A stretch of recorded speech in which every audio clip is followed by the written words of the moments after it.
네, 안녕하십니까. 의정부성교회 신은우 목사입니다. 제가 유튜브를 하는 것은 바른 진리의 말씀을 전해서 믿음을 세우고 또 이단에 빠진 사람들을 돌아오게 하기 위한 것입니다. 그렇게 하기 위해서 천주교와 개신교의 차이, 공산주의, 신천지는 교회가 아닙니다. 여호와의 증인에게 묻는 8대 질문, 안식교인에게 묻는 10대 질문, 안상호 하나님의 교회에 묻는 21가지 질문 책을 냈고 또 동영상을 올렸습니다. 성경 공부로는 내비게이터 입문편, 제가 쓴 제자반 성경 공부, 또 제가 쓴 잠언 속에 숨겨진 비밀을 올렸습니다. 혹시 아는 사람 가운데 이단에 빠진 사람이 있으면 제 책과 유튜브를 소개해 주시기 바랍니다. 이미 돌아오신 분들이 여러 분 계시고 또 지금도 저와 상담을 하고 있습니다. 오늘 이 시간에는 어떻게 1914년인가 라는 제목으로 잠깐 공부하도록 하겠습니다. 여호와의 증인은 지금까지 12차례 이상 세계적 종말을 예언했다가 다 실패로 돌아갔습니다. 그런데도 현재 1914년에 예수님께서 영으로 재림했다고 이야기를 하는 것입니다.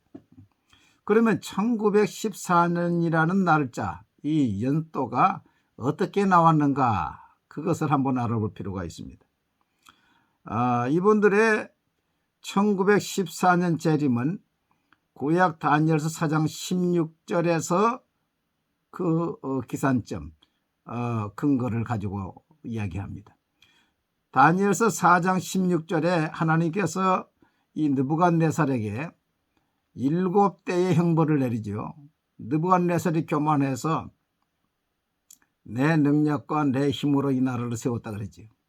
그러니까 하나님께서 온 세상을 하나님이 통치하시고 누구에게든지 그 나라를 맡기신다는 것을 가르쳐 주기 위해서 느부갓네살에게 짐승의 마음을 주어가지고 저 사자처럼 소처럼 풀을 먹으면서 사자 머리처럼 독수리 발톱처럼 7년 동안 짐승들과 같이 살지요. 그러면서 그때 이제 하나님이 통치하신다는 걸 깨닫고 이제 다시금 이제 돌아오게 됩니다. 이미 지나간 일이죠. 지나간 일인데 이 여호와의 증인에서는 여기에 2차적인 의미가 있다. 숨은 2차적인 의미가 있다고 말합니다. 그 숨은 2차적인 의미는 뭐냐? 7년, 7대는 7년인데 7년을 날수로 계산하면 2520일이라는 것입니다. 2520일. 그리고 그 2520일을 그때부터 계산하면은 1914년이 된다는 것입니다. 이것은 안식교회 2300주야와 비슷합니다. 이미 지나가는 것을 가지고 거기에 뜻도 없는 숨은 의미를 찾아내 가지고 2521이 나오고 2521은 2520년이고 그것을 그때부터 계산하면 1914년이 된다. 그때 예수님께서 하늘 왕으로 즉위하고 영으로 재림했다. 이제 그렇게 이야기를 하고 있는 것입니다. 무엇이 성경과 다른가? 첫째, 느부갓네살의 7일의 사건은 이미 이루어진 일입니다. 이미 지나갔지요. 그래서 느부갓네살 7년 동안 짐승과 함께 있다가 다시금 회복이 됐죠. 두 번째, 7일의 2차적인 의미는 없습니다. 성경에 그 의미를 이야기하고 있잖아요. 숨은 의미 그렇게 이야기하고 있지 않습니다. 차라리 다니엘서 9장에 보면 하나님께서 하나님의 통치의 이 미래를 70일에로 정한 걸 이야기하고 있죠. 70일에. 그 70일에 때 예수님이 오셔서 십자가에 돌아가시고 예루살렘이 황폐케 되고 마지막 한 일의 절반에 이제 적그리 시도가 자기의 우상을 세우고 그리고 3년 반 동안 핍박하고 그 다음에 예수님이 재림하는 이렇게 분명히 나와 있는데 성경에도 말하지 않고 있는 숨은 일을 가지고 이렇게 이야기하고 있는 것입니다. 세 번째, 7일의 2차적인 의미가 있는 것이 아니지만 만약에 있다 하더라도 하루를 1년으로 무조건 계산하는 것은 성경적이 아닙니다. 하나님께서는 민수기 14장에서 가나안 땅에 들어가지 말자고 이스라엘 백성들이 이야기하니까 그 별로 하루를 1년으로 계산해서 40년 동안 광야에서 방황하게 만들었죠. 그래서 그 사람들이 다 죽은 다음에 들어갔지요. 애굽의 이스라엘 백성들이 종으로 400년을 있으리라고 성경을 얘기했는데, 예언했는데, 하나님께서 말씀하시는데 430년 만에 돌아왔습니다. 바벨론의 70년 포로도 그대로 70년이었고 애굽의 400년도 430년 만에 돌아왔죠. 그 하나님께서 형벌을 주실 때는 이제 1년, 하루를 1년으로 계산하지만은 다 똑같이 그렇게 계산해서는 안 된다는 것이죠. 그러면 틀릴 수밖에 없지. 네 번째, 1914년 재림은 그동안의 재림 예언과도 맞지 않습니다. 여호와의 증인에서는 초대 러셀이 창시의 러셀이 1874년 이미 예수 그리스도가 인간의 눈에 보이지 않게 재림했다고 주장했어요. 1874년. 그리고 이방인의 시대에는 1914년 아마겟돈 전쟁이 일어나서 이제 망한다 그랬죠. 1914년 또 1874년에 재림한다고 그랬고, 그 다음에 2대 교주, 3대 교주, 4대 교주 다 예언을 했지만은 다 틀렸습니다. 12번을 예언했는데 하나가 맞지 않았는데 또 다시 1914년을 이야기하고 있는 것은 앞뒤가 맞지 않다.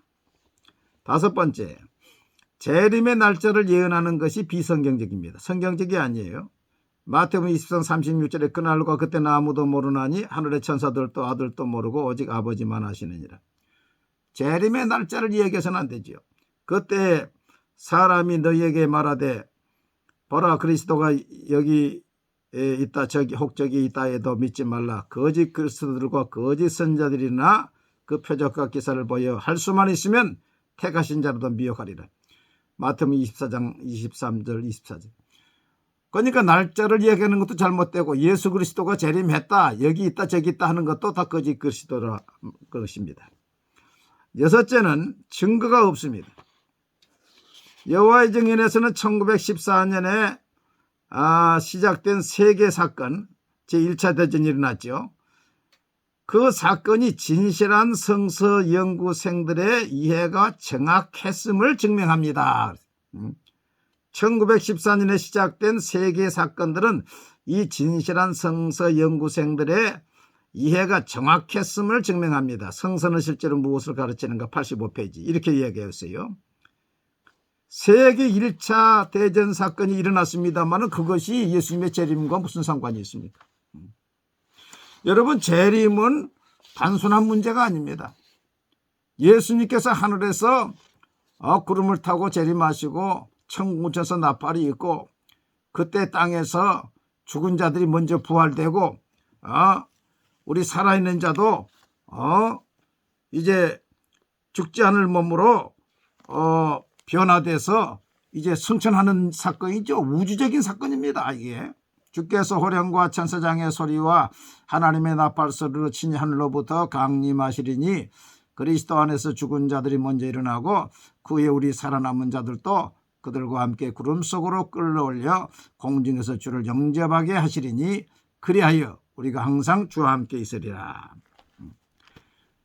예수님께서 마태복음에서도 그날 환난 후에 즉시 해가 어두워지며 달이 빛을 내지 아니하며 별들이 하늘에서 떨어지며 하늘의 권능들이 흔들리리라. 그때 인자의 징조가 하늘에서 보이겠고 그때 땅의 모든 족속들이 통곡하며 그들이 인자가 구름을 타고 능력과 큰 영광으로 오는 것을 보리라. 그가 큰 나팔 소리와 함께 천사들을 보내리니 그들이 그의 택하신 자들을 하늘 이 끝에서 저 끝까지 사방에서 모으리라 그랬어요. 우주적인 사건입니다. 모든 사람이 보게끔 주님이 오세요. 그런데 주님이 재림하시는 거 보았습니까? 또 죽은 자가 부활했습니까? 또 믿는 자들이 휴거되었습니까? 아무런 증거가 없지 않습니까? 신명기 18장 22절에 만일 선지자가 있어 여호와의 이름으로 말한 일에 증언도 없고 성취함도 없으면 이는 여호와께서 말씀하신 것이 아니요 그 선지자가 제 마음대로 한 말이니 너는 그를 두려워하지 말지니라. 그 선지자가 예언하는데 아무런 증언도 없고 아무런 나타나는 것이 없으면 거짓 것이란 거예요. 에레미야 14장 15절로 16절에는 하나님이 보내지 아니하였는데도 하나님의 이름으로 거짓 예언을 하는 선지자들을 멸하시겠다고 하나님께서 말씀했어요. 1914년은 이렇게 해서 만들어진 것입니다. 여러분 성경을 잘 이해하시기를 바랍니다. 감사합니다.